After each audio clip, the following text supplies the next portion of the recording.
such a fascinating time right now in the mom baby space because it's like two sides of the spectrum and it's the first ever, right? Like Gen Zs are here the first time ever. They're going to be the most first time new parents. And then on the other side, you have 40-year-olds having babies in a way that they've never had at a rate that they've never had before. And now that's a whole different, right? They're like, know themselves a little bit more. They're smarter to marketing. They have more spending power. They're surrounded by people who already have babies. So they're like less, and like, I get it. I've seen what it's like. So I'm very interested to see how brands react to that and what, like, kind of where the industry goes a little bit with those two different, largely differing kind of populations leading the industry. This is Full Stack Moms.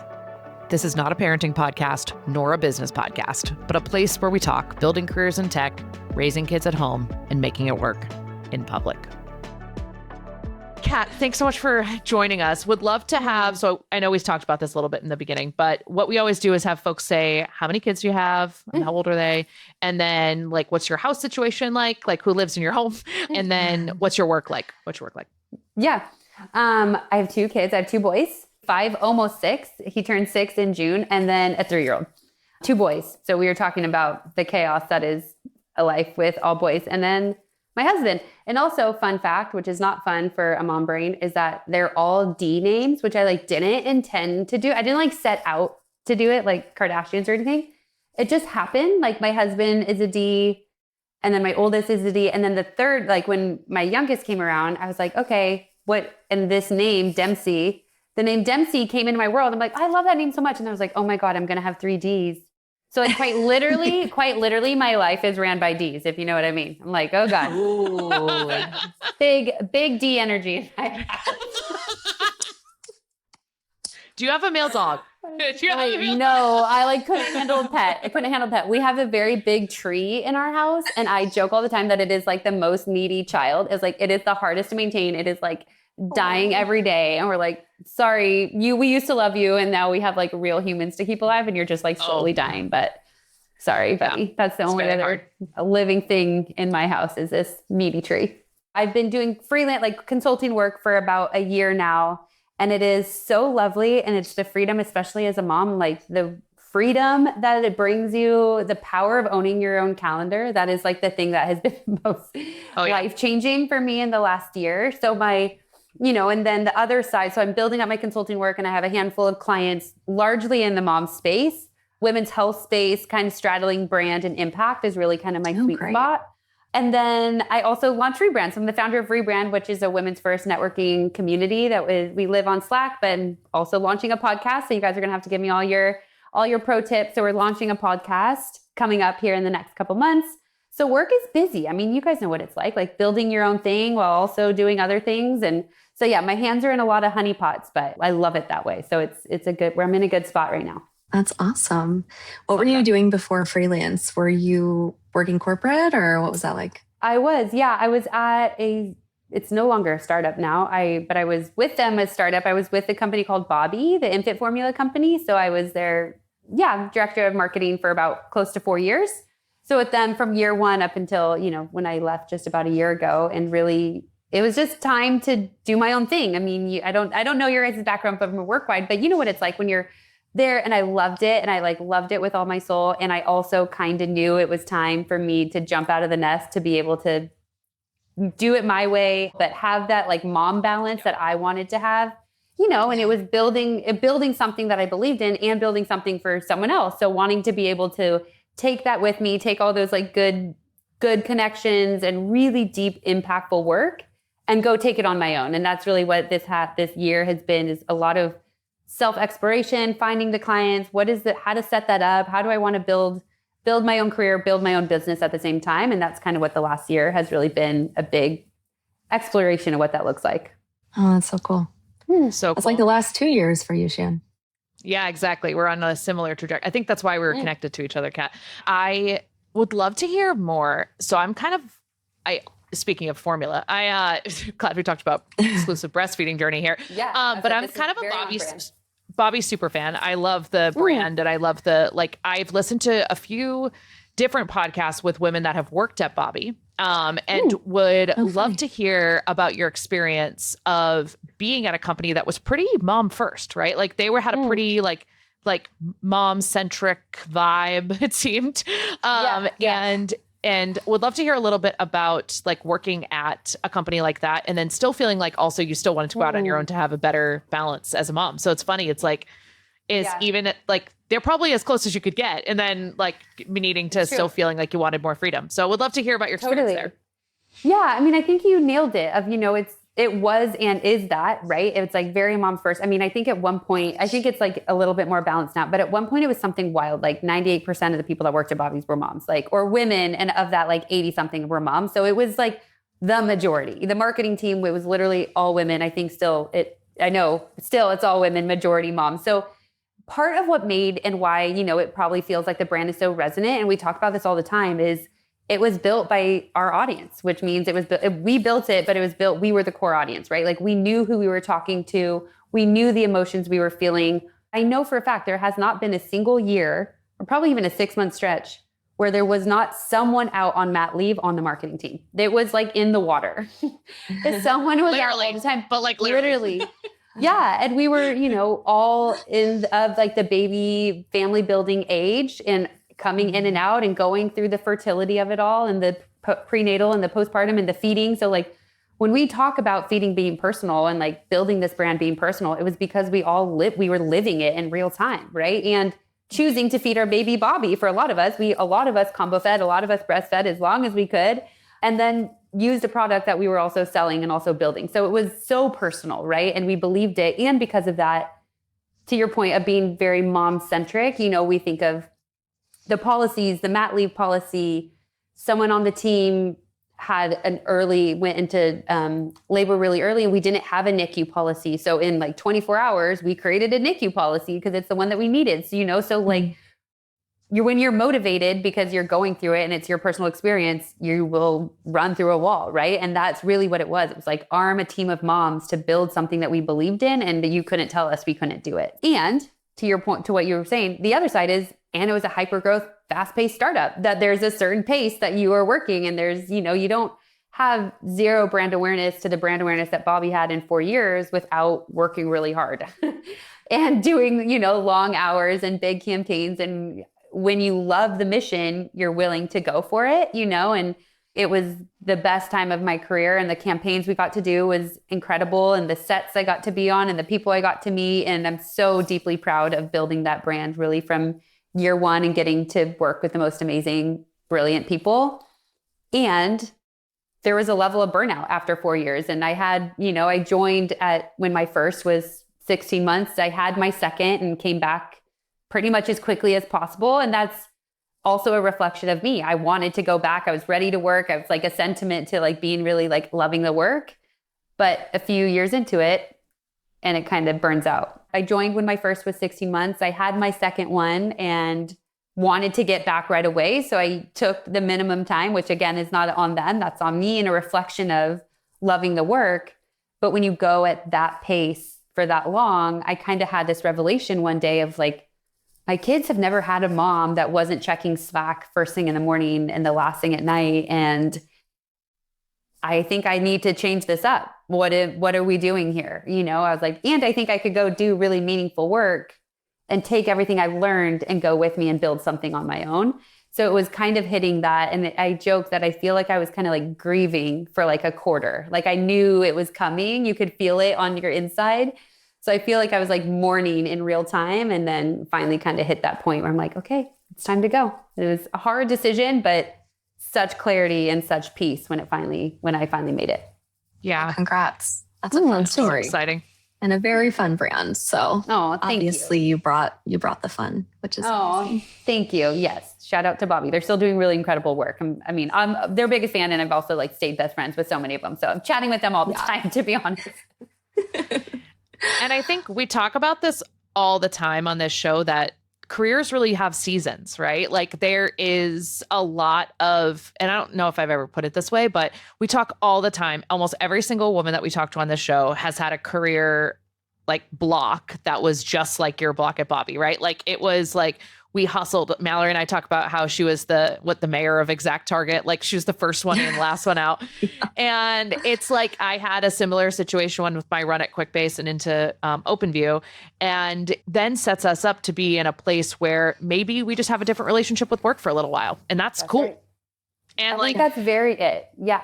Yeah. Someone once told me, and it was a woman that was much older than me when I was at Babson, when I was like really young. And I was like, I'm behind in my career. I was 24. And she, but I wasn't VP yet, and so she was like, Shannon, life is short, but your career is long. And she's like, it's going to have so many seasons, and it's going to have and she's like, just like be in each one. Like it's, and I feel like the further I get in my career, the longer it does feel. Like, I'm like, oh, I got so much time. Like, I'm like, yes. Also, I actually think not as poetic as that. That's so profound and exactly right. But in like my own way, I often like, girl, you're going to be working for a long time. Like, buckle up. It's okay. Like where you are right now is really great. And a lot of people look up to where you are right now. And know that you don't have to be at the end of your career in the middle of your career. Like you will get there, give yourself some time. But sometimes all the women I look up to or where I want to go and what I want to do, I'm like, why isn't that happening right now? And it's like, no, but it is happening. It's unfolding. Like it will happen. Just keep going. Yeah. Yeah. That's so great. Brian and I joke all the time that he wants to retire, early. And he's got all kinds of things that he would want to do. But I will just be working forever because it's just, unfortunately or fortunately, I love it. And so I know there's a lot of time ahead of me, even if we're fortunate enough to not really need it. Okay, that's funny you said that. So when I left Bobbie, part of leaving Bobbie was like, I'm going to find some time. I'm going to take a breath. I'm going to like chill. And then I launched a rebrand like 8 days later. And my husband was a little bit like, the fuck? Like, I thought you were going to you just launched a whole ass business in 8 days. Like, and now we've been running it for a year. We have over 1,600 members. Like, it's now like we have leads across the country. We're hosting events. We're launching a podcast. We're doing all these things. Yay. And my husband is just like, this felt like a bait and switch. What's happening? Like, can you chill? I'm like, I literally can't chill. It's just, we are who we are, Yeah. I tried to become a stay-at-home mom with our first, and I started consulting about 1 month later. So same boat. It was like, why not? I need to stay, in it. I need to make sure that I don't lose my connections or my touch. And stay-at-home moms to me are actually the heroes. It's such hard work. It's emotional. It's physical. It's mental. Literally shaping your children every single day and underfunded, underserved, undersupported, all these assumptions that you're just placating life. It's amazing to me. Like, I think stay-at-home moms are really doing like the most heroic work, and I couldn't do it. It would be really hard for me. We are a great daycare family, and stay-at-home moms are so commendable. And I look at them like, man, you just like have it together and you're doing it and your kids are so happy. And I'm thinking, I just actually interviewed Neha Rook for our podcast, and she wrote The Power Pause. And we talked a lot about how wonderful it is to be a woman and to be a mom at this time where we don't have to live in the binary. We don't have to be a stay-at-home mom, or we're allowed to do both. And we are doing both. And we're seeing just like the influx of women choosing to do both. And it's really so lovely that you can, to your point, you could be a stay-at-home mom for a season of life and get to come back when you want. And that's happening right now. I feel so like happy that we get to witness this like real like revolution in how women are choosing to work. I'm with you. And anytime I interview with people and they want to know about my background, I just say like, when we were having kids, I was consulting on and off and full-time on and off. And I just did what the family needed. And everyone's like, that's awesome. I wish my wife could have done that or whatever. People totally respect it. And, to your point, I think it used to have to be a much more binary choice. And I feel really lucky that it doesn't necessarily have to be like that for us. And, I think yourself, Kat, and the people that we have on here that we talk to, like, we refuse to let it be binary, honestly. Right. And so, good for us, because Good we're just for making us. it happen, whatever we need to do. So Yeah, because women are so much more nuanced than that, right? Like I'm sure you guys have done it. You're breastfeeding and all you're thinking about is like, oh, this email and this thing and this empire I'm building and the things that have to happen. And like, we can do that. And that's great. And in the past, it'd be like, this is all you're doing, or this is all you're doing. And now it's like, no, actually we have the capacity of many talents and many interests and multitasking. Lord knows we can multitask, right? yeah. Yeah. This was a revelation I had when I talk about this all the time. I refused to give up either one of my identities. I just couldn't do it. Like, I felt so tied to both of them. Like, having kids did rewire my brain completely. And I thought it wouldn't. I was sure that I would just have a kid and go back to work and work, 10 hours a day and be fine. My kids will be in daycare all day long. And then I yearned for the connection of my children, right? Like, I wanted to be around, and I wanted to be the mom that goes to the 9:30. I got the text that they just finished their transportation unit in daycare. So I have to go, They're going to go sit on some trucks or something. I don't know. But like, it's like at 9 a.m. on Monday. And I was like, yep, I'll be there. And I want to be the mom that's able to do that. But I had a mom that was able to do that, which was amazing. Right. Like, but I also, like, it's kind of funny. Like, I like want the career of my dad too. Right. Like, that's like, I wanted to be both of those things. And I felt so connected to both of them, right? Like I think that's where it is really interesting. Back to your point of being a stay-at-home mom too. My daughter was home a lot longer than my son was. She didn't go to daycare till she was like almost a year. And I looked and was like, oh my God, she doesn't know anything. I didn't teach her anything. Nothing. Like, I had this Pick it up thought fast. Yeah, she's been in daycare for a week. She knows 3 words. She's been in daycare for a week. And I was like, I had this thought of like, I'm not built for this. Like, I'm not like, and she was home. To be fair, I had like a partial nanny that was home with us, and she did teach her a few things like, no. She knows that. But I was like, I had this thought of like all these things my son knew at this age because he had started daycare so much earlier. And I was like, oh shoot. Like, I am not like my friends that are stay-at-home moms that have like a structured day where they like pretty much do school. They have like a unit that they do for like, and because they have like a 3-year-old that needs to learn shapes, I guess. When do they learn shapes? Like, I don't know. Like, I'm not good at this stuff. I remember that. Shannon, I remember that was like visceral for me my first time around. So I had my first in 2020. So he was like a peak COVID baby. He was June 2020. So he was home and we didn't have any care, and like daycares were closed and everyone was masked. And it was just such a weird time. Like, I feel like now I'm like, if I think about it too hard, it's like this weird existential like blip in reality. I'm like, did it really happen? Weird. Was that global? Like, was that real? That was weird. But that was my first. And, he's now, so all the moms who have like kindergartners or going into like, we were all the COVID moms, right? And that was him. No. And I remember having that same kind of like visceral of like, I am not built for this. Like, I'm just trying to keep him alive, let alone like being solely responsible with his like cognitive development. I was like, there's people who study for a long time, who like go to school for a long time to be experts in this. It ain't me. And I had that same, I remember him when we were able to go, he started going to daycare. I remember him coming back. I'm like, I'm sorry, he can wash his own hands? Oh my God, all the self-sustaining, all the things and self-responsibility. And like, blew me away. I was like, my child would have gone to kindergarten with me still like spoon feeding him. Like, there's no way I would have known to like push him. Go ahead, buddy. You can do these things. That it just, well, I just like, God bless caretakers, Seriously. Like, my son, he's like, oh, we have to clean up that mess, and walks over and starts cleaning something up the other day. I'm like, I did not teach you that. Like, I wish I had. Right. I should have.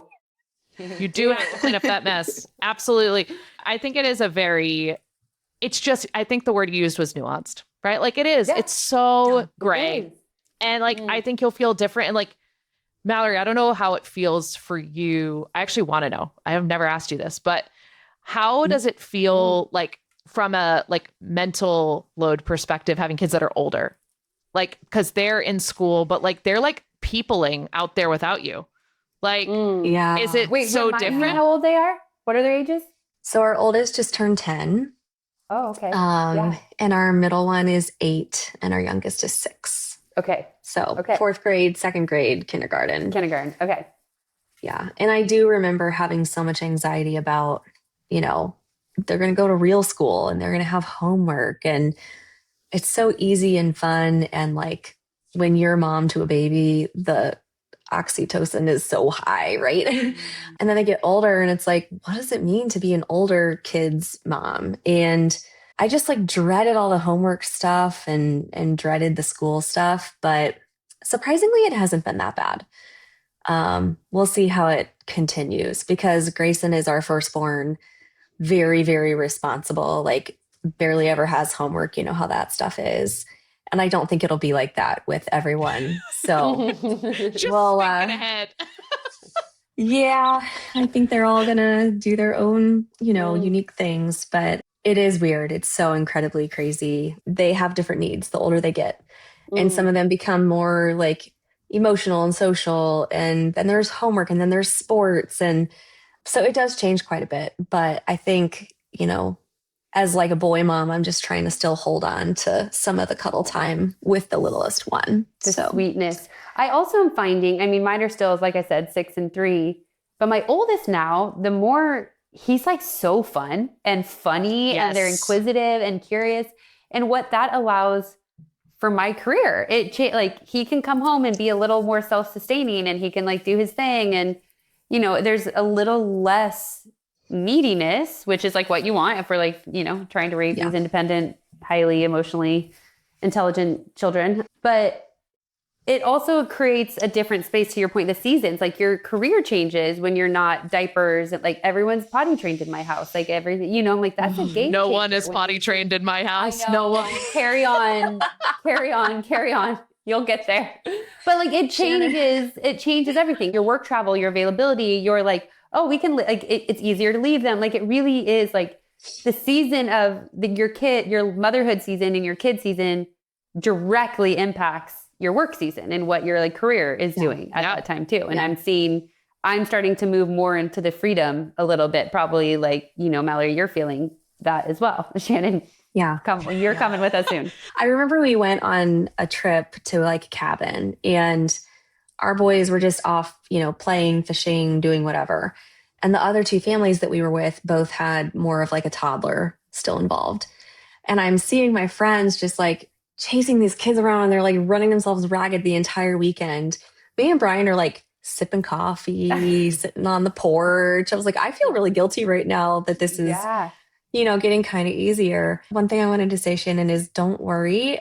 School will probably potty train him. Yeah. So, he'll be fine. That'll be fine.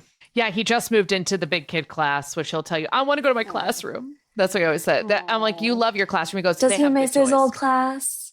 Yes. Does he miss his old he class? Does. Oh. He does. But he's okay. Kat, for your context, my son moved out of his class. And then like 3 days later, my daughter started. So like she took his spot. He was holding her spot. Oh, cute. So okay. I know. And the daycare is very small. It's only 3 classrooms. And so he just moved through the door and they did a really good job, like a really good job. They brought him in for an hour every day for like 3 weeks. And then they would let him have snack in there. And then he would it was like very gradual. They did an excellent job. And they moved him in a little early. He was an early talker, early walker. So they were like, he'll be fine. And so I was like, okay. He was really excited for Willa to come with him, which I think we brought her with him a few times. And she was like, they were together and it was good. I think everything was fine. But now he really loved the teacher in the like little kid class. So like, he's very sad that Miss Emmy is not his teacher anymore. But the teacher's aides, they go like between classes. So that good news is that his like favorite like teacher helper is actually now in his class, not in the other. So like they're doing a really good job. Okay. It's just like they just are such an extension of our village. It's like crazy. Like I can't imagine not having them like, or even going to a bigger daycare center, which we had planned to do. And then we switched last minute to this, like they're big. It's not like a home daycare. It's like it's a center, but we know all of them. They've had all of my babies for so long. And it's like, God, I'm so grateful, man. I don't know what I would do without them. That's like such a big part, I think, early motherhood. If you are a daycare or even if you have a nanny, right? Like, or some kind of like in-home care, how quickly it becomes not just about you, right? Honestly, my kids are with other teachers, other adults, more hours in the day than they're with me. it's like both like, I can't take all the blame and I can't take all the credit, right? Of like, they have other people, and at that village, like you said, those people, whoever it is, those caretakers have such like outsized impact on individually to us than like we have on them, right? They have 12 kids and we think ours is the most special. And I'm like, I know that Miss Maya loves you the most. I'm like, I bet everyone feels that way. And like, I hope they all feel that way, you know? But yeah, I'm with you. It's our secret. It's our secret that you're the favorite. You are the favorite. Obviously. My second one lives life like that. He's like, I'm here. You're welcome. I'm like, okay, you go do that. But yeah, the like the village and the outsized impact they have on you and your kid. And that it's like kind of great as a mom to be like, okay, like this isn't all just on me. And that actually is like a little bit of grace you can give yourself. Yeah, you don't have to teach circles, which is good. I don't know how to do that. That is, circles. Yeah.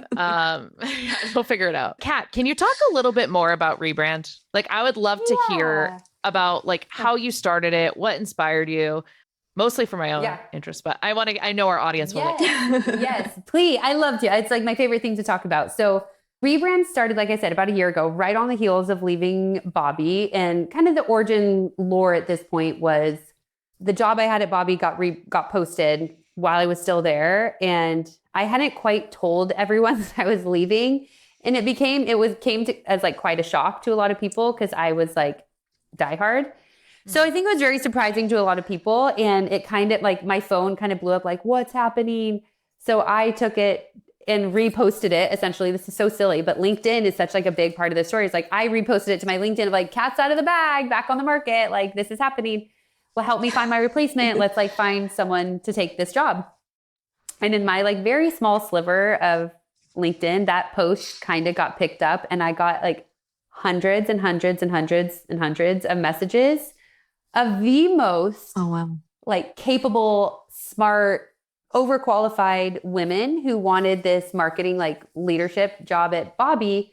And I took a couple calls, and every time I talk to someone, I'm like, they should hire you. I love you. You should go have it.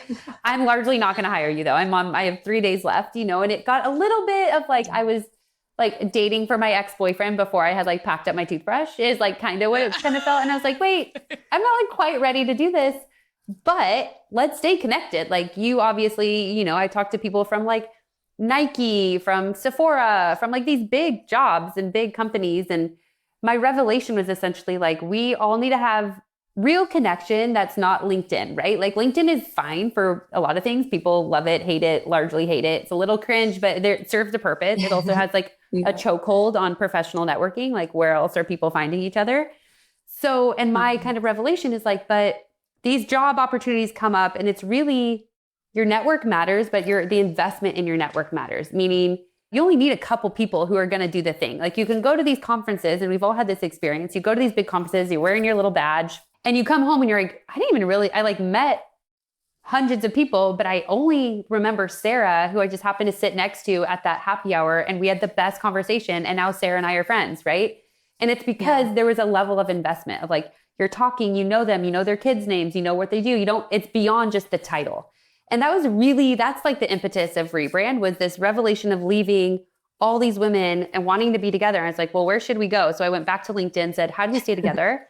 And everyone said Slack. And literally 2 days later, I launched Rebrand on Slack. And in day one, we had like 300 people join. And now we're sitting close to 1,700. And it's all women who kind of feel the same way of like, I want to invest in my networking, but it has to be outside of these corporate networking events that are like awkward and you don't actually remember anyone. I want to like know people. I want to know their story. I want to help them. And Rebrand has become, it's just so, I'm obviously biased, but it's like kind of my like third little baby, right? And it's like warm and generous and smart. And it's just like such a wonderful little pocket on the internet for women who are largely what we're doing, right? So many of us are moms over at Rebrand. It's not marketed to only moms, but it happens to be. It's just like a certain audience at a certain age doing certain things, right? So there's a lot of moms doing exactly this, of building their careers, building their dream careers, maybe embracing fractional because motherhood is taking like up a bigger kind of like piece of the pie right now, or they're thinking about going back, right? So it's just a lot of connections, supporting each other, fractional workers who are doing a thing, or like first-time founders. And it's really cool because it's these executive women who have done the things, not dissimilar to all of us, who have like held the job, built the brands, done the things for other people. And now they're at a place of like, wait, I could do this for myself. Maybe it's more lucrative doing this for myself. And maybe I can like plan my own calendar to go to sit on trucks with my child or be at kindergarten pickup for me. And it's just so warm and inspiring. Like everyone's building and doing the things. And yeah, now we're launching, like I said, we're launching a podcast, which is just kind of the evolution of Rebrand has been really fun. And it feels sort of, quite frankly, like the community that I needed at the time unknowingly. And I've just like forced people to be my friends in the last year. And it's lovely. I have 1,600 friends and I'm loving it. Yeah. Oh. Well, I want to check it out for sure. You guys, join. I'll send you the link. Come on in. Thank you. I was going to say, it's you just described the teacher's favorite. It's the teacher's favorite, you know, like your favorite. It's your third child. It is. I'm like, this is my third little baby, Rebrand. You know, I love it.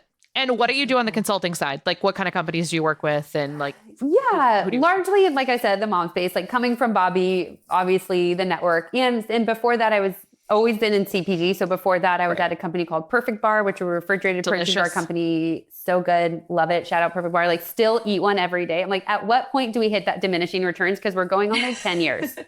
I don't, my kids are obsessed. It's so great. The family story, it like sold itself as a brand marketer. So yeah, brand, largely in brand marketing, I learned a lot on like brand capital B at Bobbie. Obviously, like we did a lot of brand campaigns. They invested early and a lot in brand, which allowed us to do some really fun, cool stuff.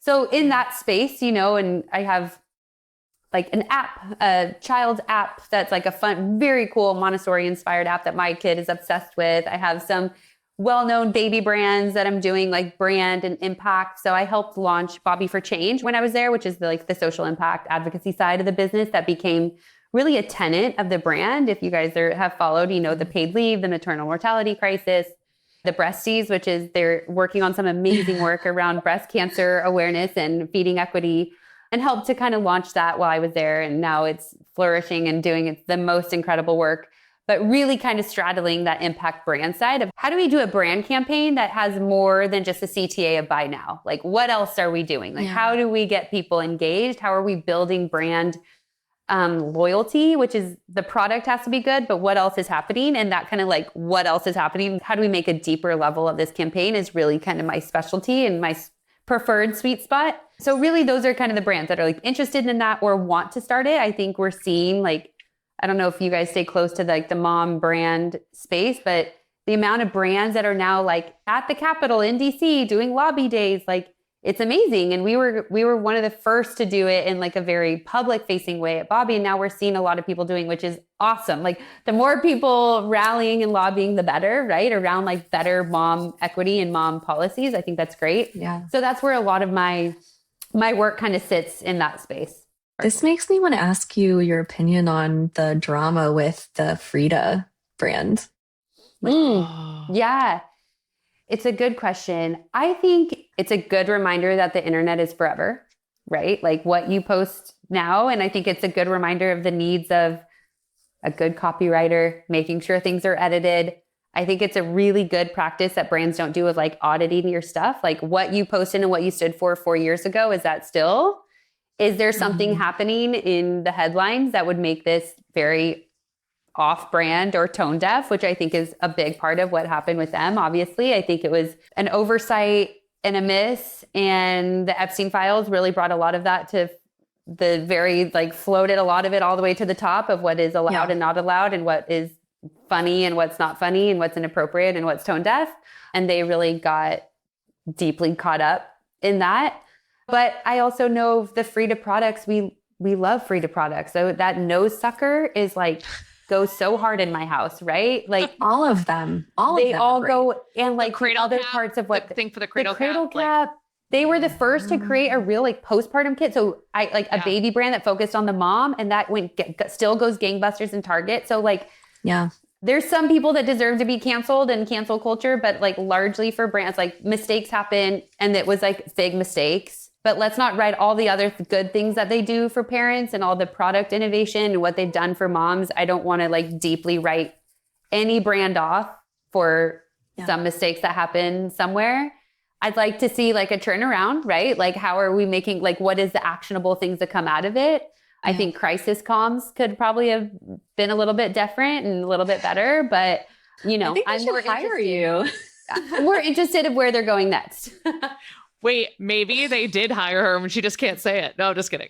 Ooh, that would be great. Lips are sealed. We never know.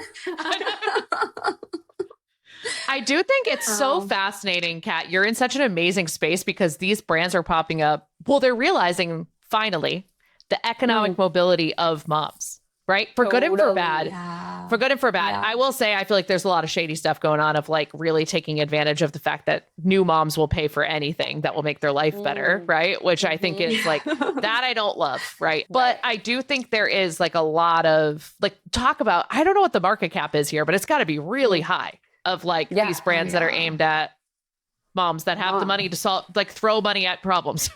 And are ready. And here's the two stats that are like keeping me up at night is this year, 2026 will be the first year that more first-time parents are Gen Z than millennials, which is really interesting from a brand, a marketing. Think about like your audience is different, right? The Gen Zs are here, as you guys, they're having babies on purpose, you know, like they're parents, they're adults.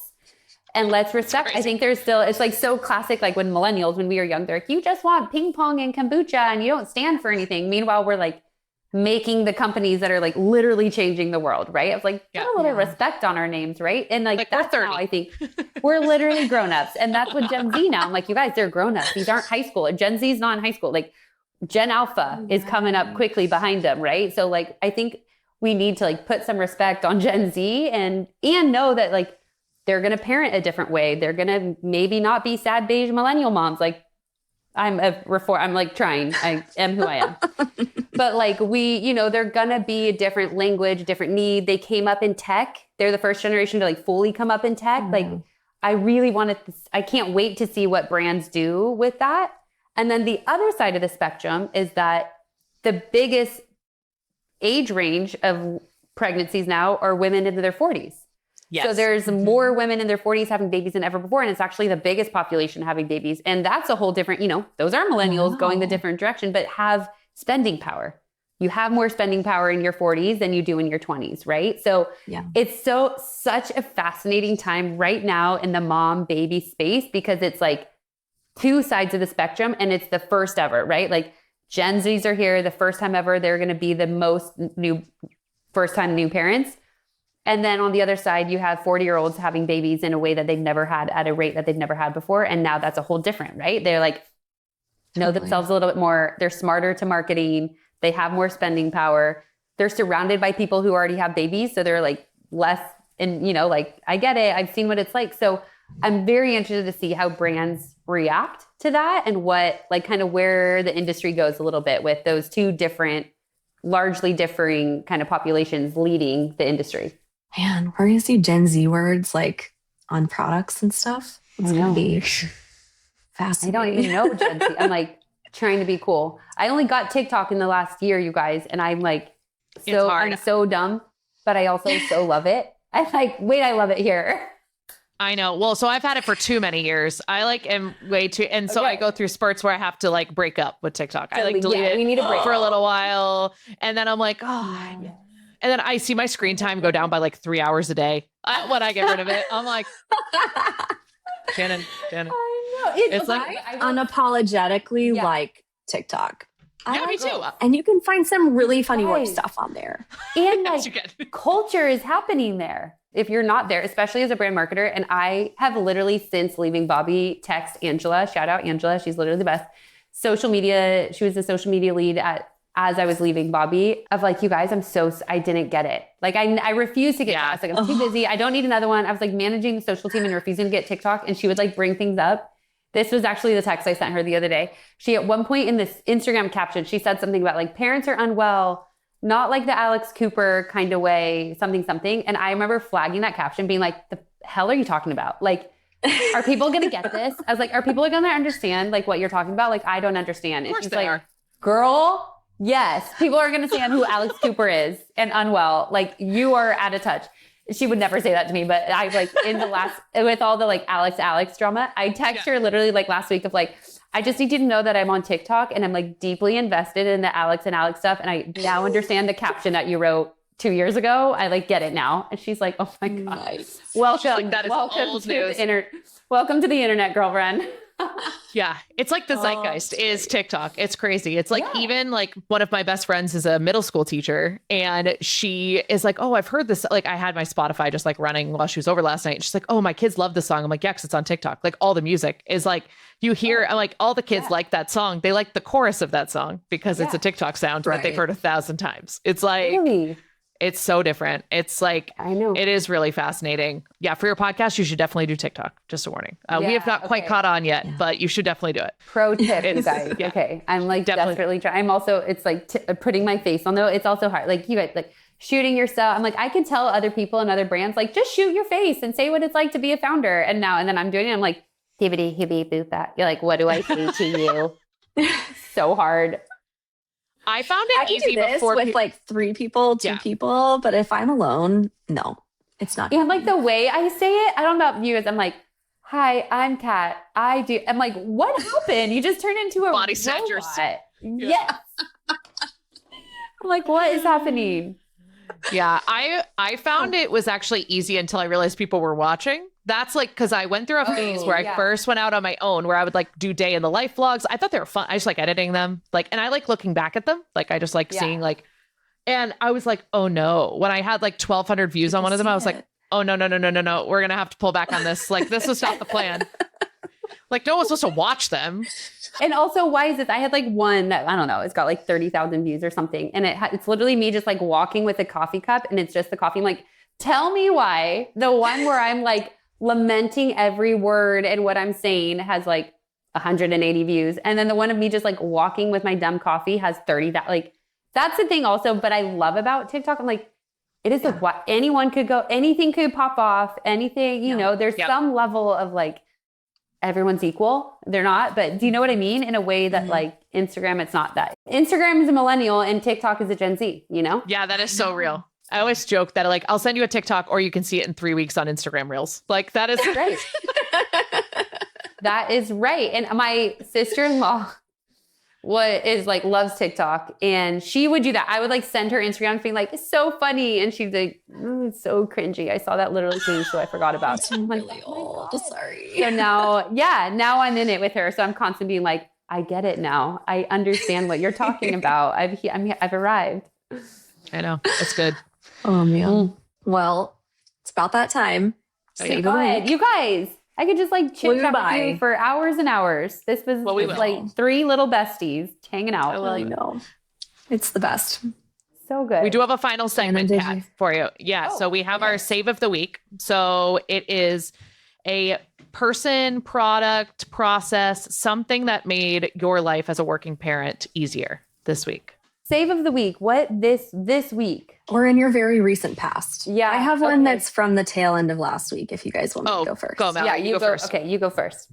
Okay. So we're at about like 8 days out. So I think this should still count as a save of the week. I was traveling last week and I left my laptop on the airplane. First time I've done that and pretty mortifying. I didn't realize it until I was at my next gate trying to make my connection.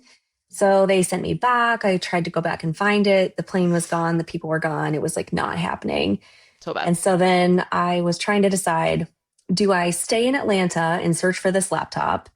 Or do I just get on my flight and be without a computer and hope that, you know, it just works out? And decided to go ahead and leave it and get on the plane.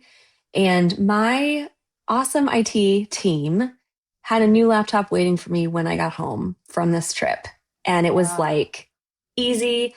They did not make me feel like an idiot. This guy, his name's Matt. Hi, Matt. He was so kind. He was like, this happens. Don't you even worry. Like, I'm just going to ship you one. We should just pretend like it's never coming back. And I was like, okay. And so it was great. And to top it all off, Delta did send me my laptop. What So now story? I was able to get all my Claude things off the laptop, and Thank I have God. a new laptop. And so my saves are the IT group and Delta. Wow. I know. That is amazing. And like deeply something I would do. I missed a flight 2 weeks ago. I am like somehow the most trash traveler for someone who travels all the time. I'm like, how is this possible? Like, why do you do this?